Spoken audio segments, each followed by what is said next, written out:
మూడవ పాఠం జంతువులు ఆహారం. ఆరవ తరగతి సైన్స్.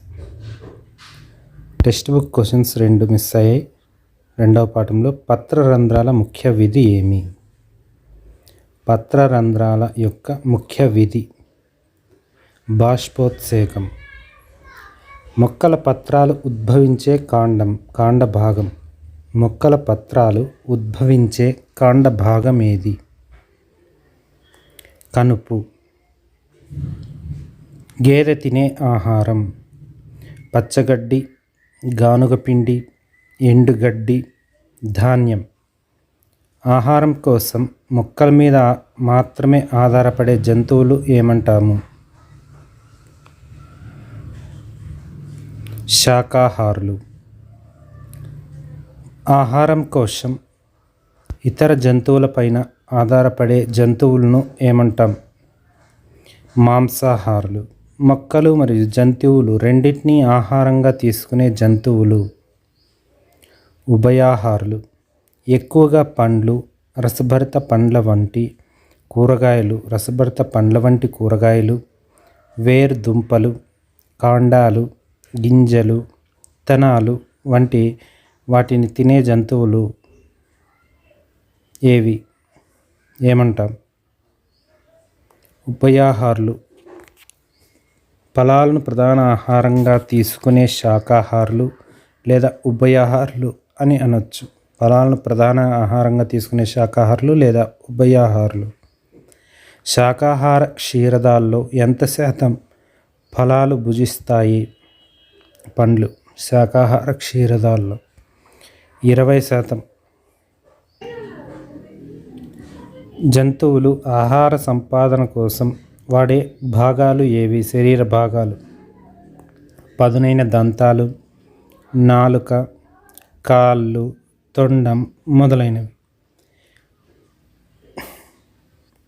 జీవి ఆహారం గుర్తించే జ్ఞానము శరీర భాగాలు.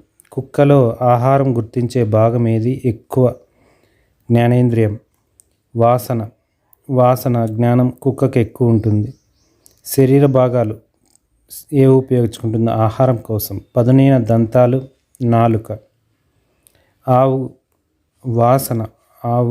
వాసన శరీర భాగాలు నాలుక, నోరు ఉపయోగించుకుంటుంది తినడానికి. కోడి ఆహారం గుర్తించే జ్ఞానం చూపు. కోడికి చూపు. శరీర భాగాలు ముక్కు, గోర్లు. కప్ప జ్ఞానం వచ్చేసి వాసన. కప్పకు వాసన జ్ఞానం ఎక్కువ ఉంటుంది. నాలుక, నోరు, నాలుకతో తింటుంది. గబ్బిలంకి వినికిడి శక్తి అద్భుతంగా ఉంటుంది. నోరు, పళ్ళు ఎలుకలాగానే కాబట్టి. బల్లి వాసన పసిగడుతుంది. నోరు, నాలుక.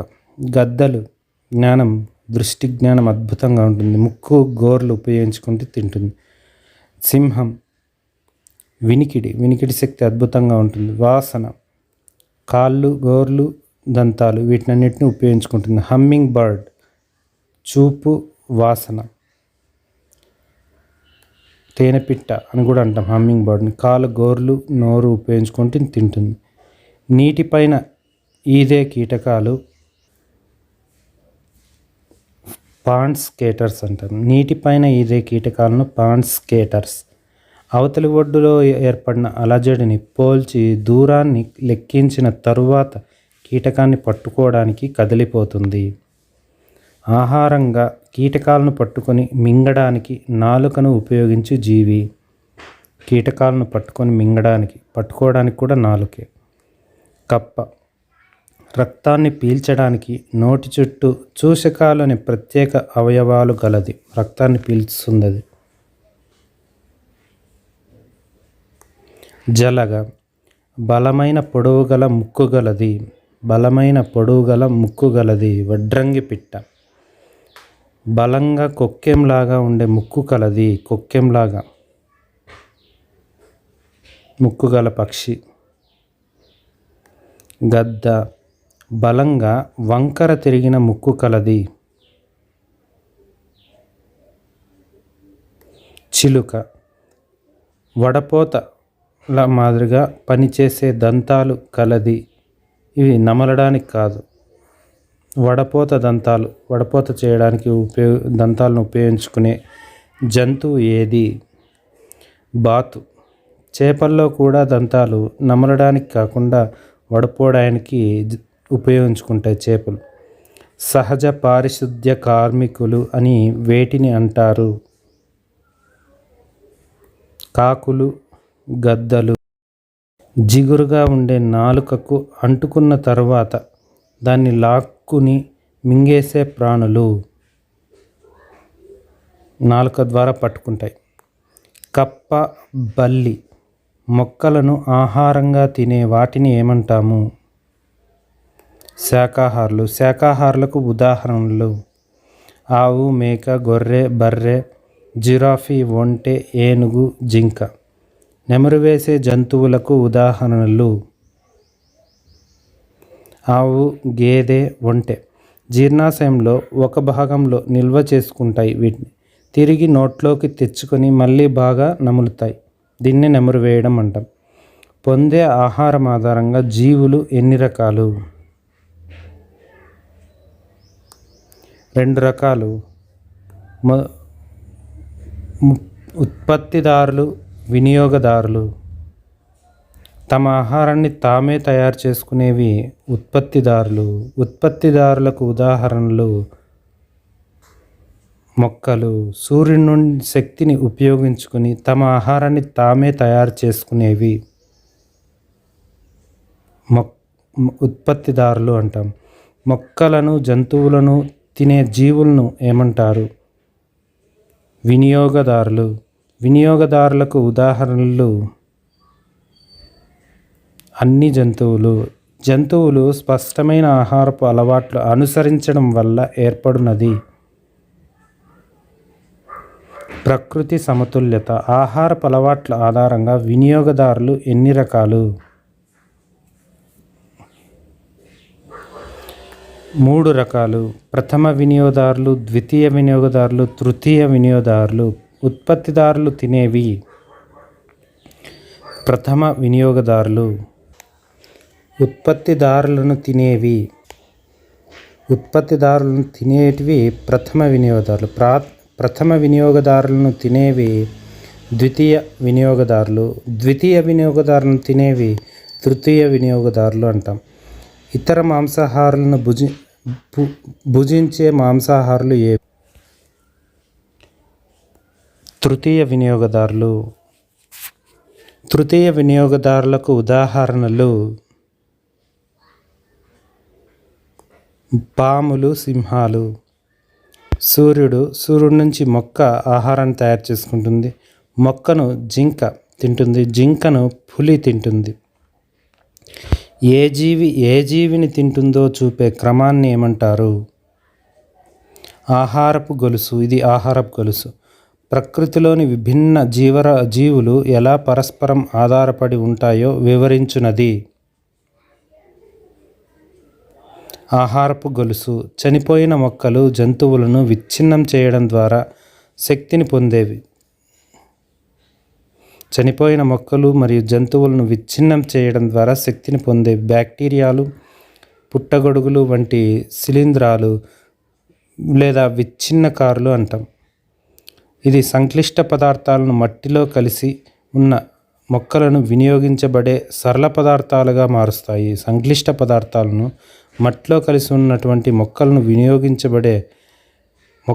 మట్టిలో కలిసిపోయిన మొక్కలను కూడా వినియోగించబడే సరళ పదార్థాలుగా మార్చేవి విచ్ఛిన్నకారులు. ఉత్పత్తిదారులు, వినియోగదారులు. నేల మధ్య పదార్థాలు చక్రం కావడానికి ఉపయోగపడినది. విచ్ఛిన్నకారులు, పునరుత్పత్తిదారులు. ఆహారపు గొలుసులో శక్తి ప్రవాహం. సూర్యుడు, నీరు ఉపయోగించుకొని మొక్కలు ఉత్పత్తిదారులు అవుతాయి. ప్రథమ వినియోగదారులు మిడతలు తింటాయి మొక్కలను. ద్వితీయ వినియోగదారులు కప్ప మిడతను తింటుంది కాబట్టి ద్వితీయ వినియోగదారుడు అవుతుంది. తృతీయ వినియోగదారు కాకి అవుతుంది. ఇక్కడ అంటే ఒక్కో సందర్భంలో తృతీయ ఏది ద్వితీయ కూడా కావచ్చు. కాకి తృతీయ ఇక్కడ. ఇవి ప్రథమ వినియోగాలు. ఇవి చనిపోయినప్పుడు ఏమవుతాయి? విచ్ఛిన్నకారుల ద్వారా విచ్ఛిన్నకారులు ఉపయోగించుకుంటాయి. వీటిని ద్వితీయకారులు, తృతీయకారులు ఇవన్నీ విచ్ఛిన్నకారులు విచ్ఛిన్నం చెంది పోషకాల ద్వారా మళ్ళా మొక్కకు అందుతాయి. ఇది ఒక సైకిల్ లాగా, వలలాగా ఏర్పడుతుంది. ఆహారపు గొలుసు ఎప్పుడూ సరళ రేఖలో ఉండనవసరం లేదు. ఇది కూడా ముఖ్యమైన పాయింట్.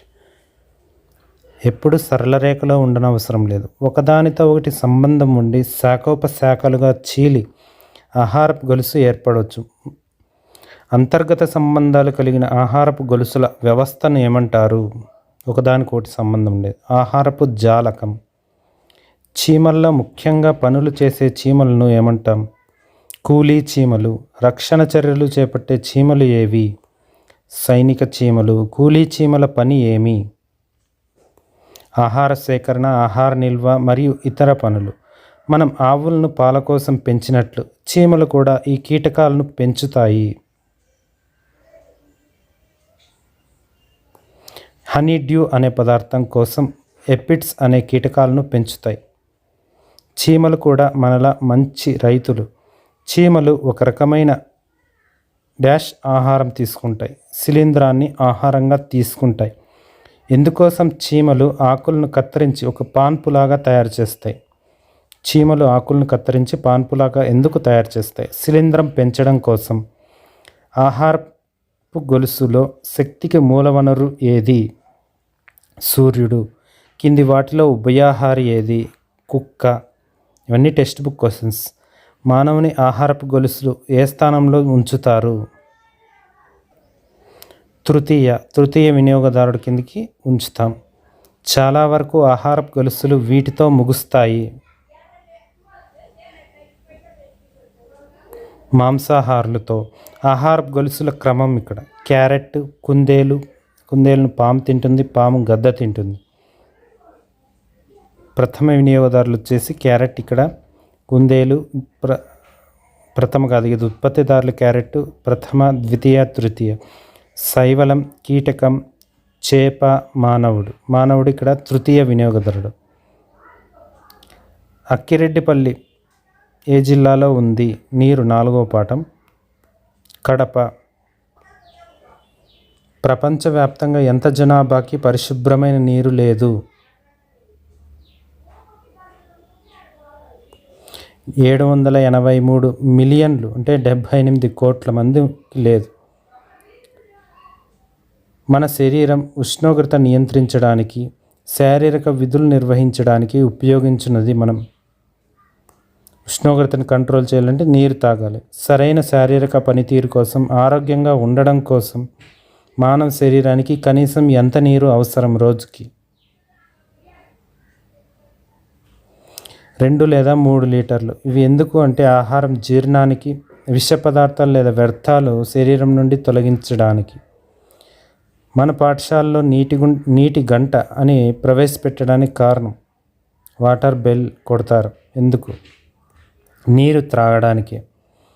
ఇతర ద్రవ పదార్థాల వలె నీటిని వీటిలో కొలుస్తారు. లీటర్లు, మిల్లీలీటర్లు. నీటి వనరులు ఏవి? బావులు, కాలువలు, కుంటలు, చెరువులు, నదులు. మనకు కావలసిన నీరు ఇంకా వేటి నుండి లభిస్తుంది? ఇతర వనరులు. మనకు నీరే దొరకనప్పుడు వేటి ద్వారా కూడా నీరు లభించవచ్చు. పండ్లు, కూరగాయల్లో ఉన్నటువంటి నీరు కూడా మనకు నీరు లభిస్తుంది. మన శరీరం బరువులో నీటి శాతం ఎంత? 70%. భూగోళంపై నీటి భాగం ఎంత భాగం నీరు ఉంది? 3/4, ముక్కాలు భాగం. భూగోళంపై నీటిలో మంచినీటి శాతం ఎంత? కేవలం 3%. నీరు రూపాలన్నీ 3: ఘన, ద్రవ, వాయు. మంచుగడ్డ నీరు, నీటి ఆవిరి. మంచుగడ్డను వేడి చేస్తే నీరుగా మారుతుంది. నీటిని వేడి చేస్తే నీటి ఆవిరి అవుతుంది. అదేవిధంగా నీటి ఆవిరిని చల్లబరిస్తే నీరు అవుతుంది. నీరుని చల్లబరిస్తే మంచుగడ్డ అవుతుంది. అందుకే బాణం గుర్తులు ఈ విధంగా. నీరు ఆవిరిగా మారడాన్ని ఏమంటారు? బాష్పీభవనం. శీతాకాలంలో నోటిలో పొగ రావడం దీనికి ఉదాహరణ.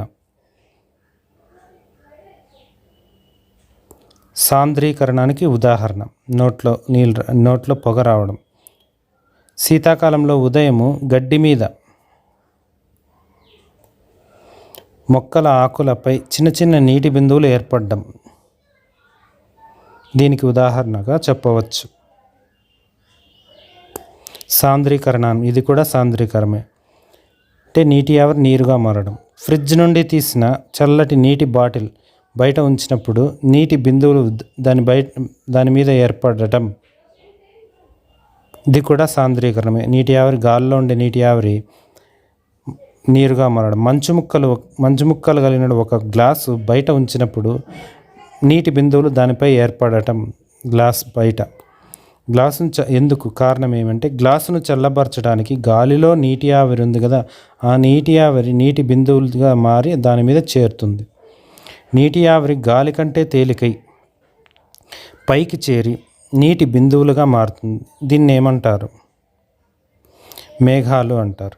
చల్లని గాలి వీచినప్పుడు నీటి బిందువులు మరింత చల్లబడి తేమ బిందువులు పెద్దవైపోయి మేఘాలు బరువెక్కి మేఘాలు రంగు తెలుపు రంగు నుండి బూడిద రంగుకు మారుతూ తేమ బిందువులుగా రాలడాన్ని ఏమంటారు? వర్షం. ఇంకా చల్లబడితే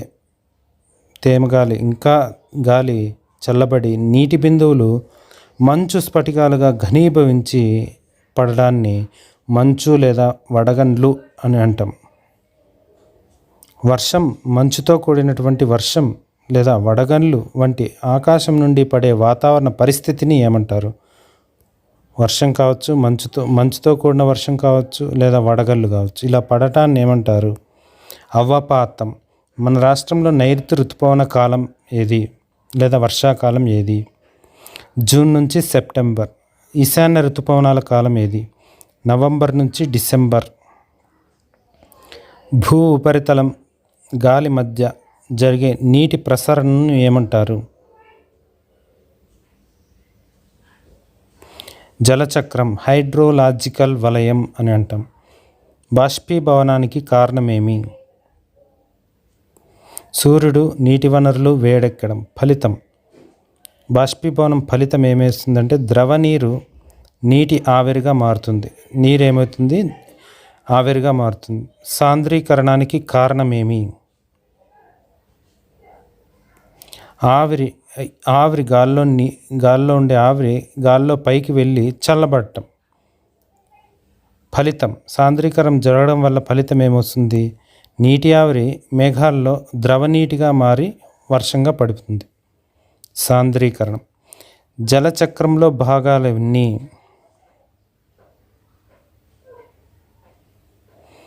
4. బాష్పీభవనం, సాంద్రీకరణం, అవపాతం, సేకరణ మరియు ప్రవాహం. అవపాతానికి కారణం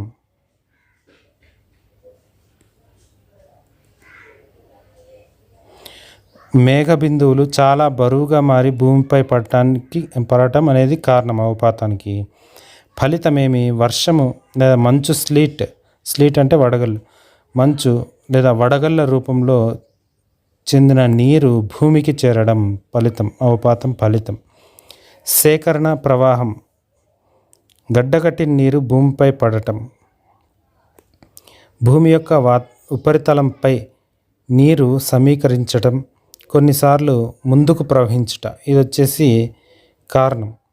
సేకరణ, ప్రవాహం, సమీకరణం, ఒక చోట సమీకరణం అవుతుంది. ఈ సమీకరణం ఏమవుతుంది? మళ్ళీ అవన్నీ ఫలితం ఏమవుతుంది? నీరు సరస్సులు, చెరువుల్లో చేరి నదులుగా ప్రవహించి మహాసముద్రాలకు చేరును. ఫలితం. అవపాతంలో రకాలెన్ని? 4. వర్షం, మంచు వర్షం, వడగళ్ళు. గాలి యొక్క ఉష్ణోగ్రత నీటి ఘనీభవన స్థానం కంటే ఎక్కువగా ఉన్నప్పుడు జరిగే అవపాతం ఈ 4 ఏది? గాలి యొక్క ఉష్ణోగ్రత నీటి ఘనీభవన స్థానం కంటే 0 కంటే ఎక్కువగా ఉన్నప్పుడు జరిగే అవపాతం. వర్షం పడుతుంది. నీటి ఆవిరి ఘనీభవించేంత చల్లగా ఉన్న గాలి గుండా వెళ్తున్నప్పుడు నీటి ఆవిరి స్ఫటికీకరించబడి పడటం అంటే ఘనీభవించిందంటే 0 కంటే తగ్గి పడటాన్ని మంచు అంటాం. స్ఫటికీకరణ రూపంలో పడితే భూమి యొక్క ఉపరితలం దగ్గరగా ఉన్న ఘనీభవించే గాలి ద్వారా వర్షపు చినుకులు పడిపోయినప్పుడు ఏర్పడినది. ఘనీభవించినాక వర్షపు చినుకులు. మంచు వర్షం. ఉరుములతో కూడిన గాలులు నీటిని తిరిగి వాతావరణంలో నెట్టినప్పుడు ఏర్పడినవి.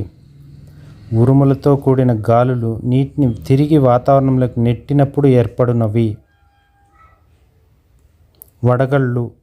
మంచుగా మారిన నీరు ఎక్కువ నీటితో పూత వేయబడి ఆ మంచు మీద ఎక్కువ పూత పడగలిగేంత భారీగా మారే వరకు ఈ ప్రక్రియ పునరావృతమై భారీగా మారిన తర్వాత ఏర్పడినది వడగళ్ళు. సంవత్సరాల పాటు వర్షాలు కురవకపోతే ఏర్పడినది కరువు. తీవ్రమైన కరువు ఎదుర్కొంటున్న ప్రాంతాలకు ఉదాహరణలు మన జిల్లాలు.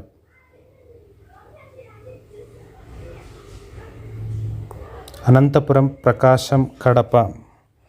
ఎన్డీఆర్ఎఫ్ అనగా నేషనల్ డిజాస్టర్ రిలీఫ్ ఫోర్స్. వరదల్లాంటి ప్రకృతి వైపరీత్యాలలో సహాయక చర్యలు చేపట్టే సంస్థ ఎన్డీఆర్ఎఫ్. నీటి కొరతకు ప్రధాన కారణాలేవి? జనాభా పెరుగుదల, అసమాన వర్షపాతం, భూగర్భ జలాలు తగ్గిపోవడం, నీటి కాలుష్యం, నీటి అజాగ్రత్త వినియోగం. నీటి కొరత నివారించే ఏకైక మార్గం నీటి సంరక్షణ. భవిష్యత్తు తరాల కోసం నీటిని ఆదా చేయుటకు వీటిని జాగ్రత్తగా అవసరం మేరకు ఉపయోగిస్తే అది నీటి సంరక్షణ. జల సంరక్షణ పద్ధతులు ఎన్ని? 2. నీటి నిర్వహణ, వర్షపు నీటి నిర్వహణ. నీటి నిర్వహణ, వర్షపు నీటి నిర్వహణ. నీటి నిర్వహణ కిందకి వచ్చే పాయింట్స్: వ్యర్థాలను నీటిలో వేయకుండా అవగాహన కనబరచడం, కాలుష్య కారకాలను వేరు చేయటం, పునశ్చక్రియం చేయడం, వ్యవసాయంలో రసాయనిక ఎరువులు తగ్గించడం, బిందు సేద్యం, తుంపర సేద్యం. ఇవన్నీ నీటి నిర్వహణ కిందికి వస్తే, వర్షపు నీటి నిర్వహణ కిందికి ప్రత్యక్షంగా వర్షపు నీటిని సేకరించడం, వాడుకోవడం, వర్షపు నీరు పడ్డ చోటే సేకరించడం, ఇల్లు భవనాలపై ప్రవహించే వర్షపు నీటిని సేకరించడం, చెరువులు కట్టలు నిర్మించడం. జలచక్రంలో భాగం కానిది ఏది? వీటిలో జలచక్రంలో బాష్పీభవనం, సాంద్రీకరణం, వర్షం, స్వేదనం. స్వేదనం అంటే చెమట రూపంలో వెళ్ళడం, కాబట్టి అది జలచక్రంలో భాగం కాదు. సముద్రపు నీటి స్వభావం ఉప్పగా ఉంటుంది, రుచి ఉండదు, తీయగా ఉంటుంది. ఉప్పగా. కింది వాటిలో వాతావరణంలో నీటి ఆవిరి చేర్చే ప్రక్రియ ఏది? బాష్పీభవనం అంటాం.